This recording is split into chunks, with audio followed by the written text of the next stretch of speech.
पाठ 11 राम प्रसाद बिस्मिल। पंडित राम प्रसाद बिस्मिल भारतीय स्वतंत्रता आंदोलन की क्रांतिकारी धारा के प्रमुख सेनानी थे। इनका जन्म 11 जून 1897 को उत्तर प्रदेश के शाहजहांपुर में हुआ था। इनके पिता का नाम मुरलीधर और माता का नाम मूलमती था। 19 वर्ष की आयु में बिस्मिल ने क्रांति के रास्ते में अपना पहला कदम रखा था। वे एक महान क्रांतिकारी ही नहीं बल्कि उच्च कोटि के कवि, शायर, अनुवादक, बहुभाषाविद व साहित्यकार भी थे। उन्होंने अपनी बहादुरी और सूझबूझ से अंग्रेजी सरकार की नींद उड़ा दी थी और भारत की आजादी के लिए केवल 30 वर्ष की आयु में ही अपने प्राणों की आहुति दे दी थी। बिस्मिल नाम के अतिरिक्त बेराम और अज्ञात नाम से भी लेख व कविताएं लिखते थे। उनकी प्रसिद्ध रचना मेरा रंग दे बसंती चूला गाते हुए ना जाने कितने क्रांतिकारी देश की आजादी के लिए फांसी के तख्ते पर झूल गए।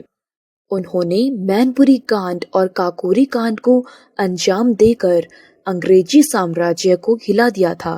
पार्टी में कार्य हेतु धन की आवश्यकता पूर्ण करने के लिए बिस्मिल ने सरकारी खजाना लूटने की योजना बनाई। उनके नेतृत्व में कुल 10 लोगों ने काकोरी स्टेशन पर ट्रेन रोककर 9 अगस्त 1925 को सरकारी खजाना लूट लिया। गार्ड के डब्बे में लोहे की तिजोरी लूटकर आक्रमणकारी दल 4000 रुपए लूटकर फरार हो गया। 26 सितंबर 1925 में बिस्मिल के साथ पूरे देश में 40 से भी अधिक लोगों को काकोरी डकैती मामले में गिरफ्तार कर लिया गया। काकोरी षड्यंत्र मुकदमे ने काफी लोगों का ध्यान खींचा। उसके बाद उन्हें फांसी की सजा सुनाई गई।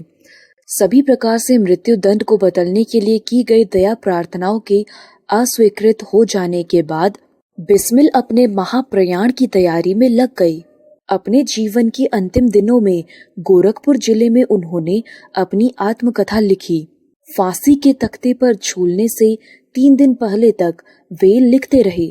इस विषय में उन्होंने स्वयं लिखा, आज 16 दिसंबर 1927 को निम्नलिखित पंक्तियों का उल्लेख कर रहा हूँ, जबकि 19 दिसंबर 1927 सोमवार को 6:30 बजे प्रातःकाल इस शरीर को फांसी पर लटका देने की तिथि निश्चित हो चुकी है। अतएव नियत समय सीमा पर ये लीला संवरण करनी होगी। जिस दिन उन्हें फांसी दी जानी थी उस दिन बिस्मिल सुबह कसरत कर रहे थे। उन्हें कसरत करते देख जेलर आश्चर्य में आ गया। जेलर ने उनसे पूछा, तुम्हें कुछ ही घंटों में फांसी होनी है, कसरत क्यों कर रहे हो? बिस्मिल ने जवाब दिया कि वे भारत माता के चरणों में अर्पित होने वाले फूल हैं।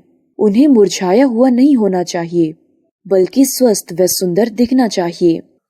अपने 11 वर्ष में क्रांतिकारी जीवन में उन्होंने कई किताबें लिखी और उन्हें प्रकाशित किया। उनसे प्राप्त राशि का प्रयोग उन्होंने हथियार खरीदने में किया। उनके जीवन काल में प्रकाशित हुई लगभग सभी पुस्तकों को ब्रिटिश सरकार ने जब्त कर लिया था।